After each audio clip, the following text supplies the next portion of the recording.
Hi everyone. Due to some unfortunate circumstances, we will be doing the slideshow and video presentation yet again. So this month, we're going to be doing fire protection, noise exposure, hearing conservation, disciplinary actions, non-DOT drug and alcohol tests. So we'll be going over, what fire protection is, 6 opportunities that NFPA says you have to intervene with fire protection,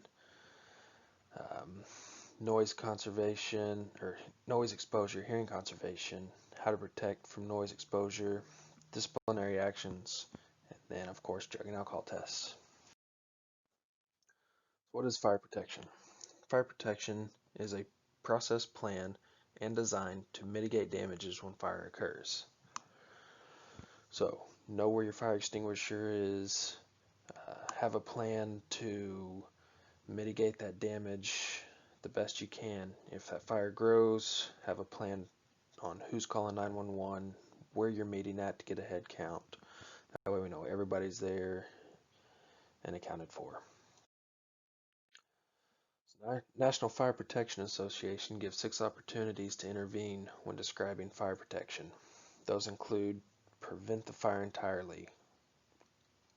Just about every fire is preventable. Slow the initial growth of the fire. Try to use that fire extinguisher to slow the growth. Use a fire blanket, try to put it out before it gets too big. Detect fire early, permitting effective intervention before a fire becomes too severe. Provide ability for automatic or manual suppression. Pull fire alarm. That's buildings having the automatic suppression systems in them. And of course fire extinguishers. Provide ability to confine the fire in a space. So close doors.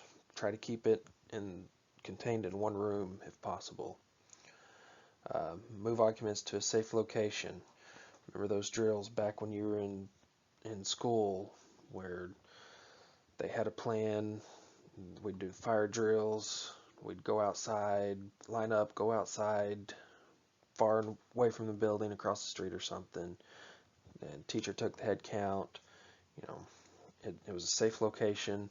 So you want to make sure that everybody gets to a safe location, take a head count for accountability. Hearing conservation. Noise exposure is unwanted sound that can cause hearing damage. Hearing conservation is a program designed to protect from noise exposure. So at the low end you have a whisper. It's about 30 dB, you can barely hear it. On the high end, shooting a gun, shooting off firecrackers.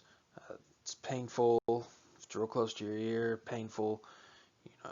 You want to wear your hearing protection definitely for those. You see it about 90 dB. You got a hairdryer, motorcycle, or truck traffic.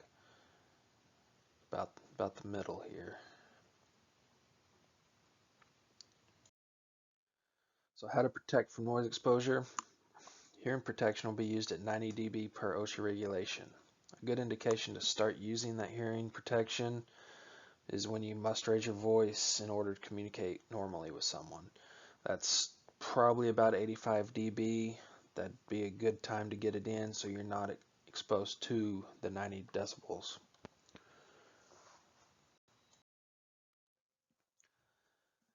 Discipline. So if you're not wearing proper PPE, you're doing something that could cause injury to yourself or someone else, of course, you're caught, you're going to get a safety violation.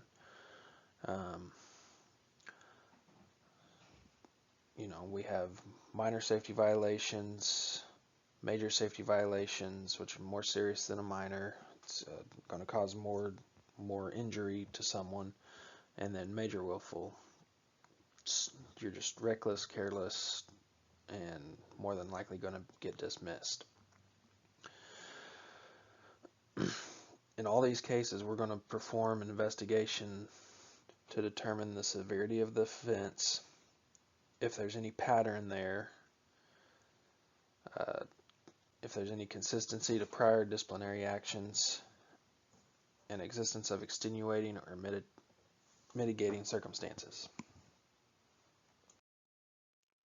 Drug and alcohol policy. PACO uses 4 types of drug and alcohol testing. Of course, there's pre-employment, which you wouldn't be here if you didn't pass that. There's suspicion. On suspicion tests, the employee must be exhibiting signs of impairment on the job. Slurred words, just acting different than a normal day for them. Incident investigation. If there's any type of incident, of course, you're going to report that. We're going to come out. We're going to investigate what happened, why it happened, how it happened, what could have been done to mitigate that. And then the employee involved or employees involved will receive a drug test. Random.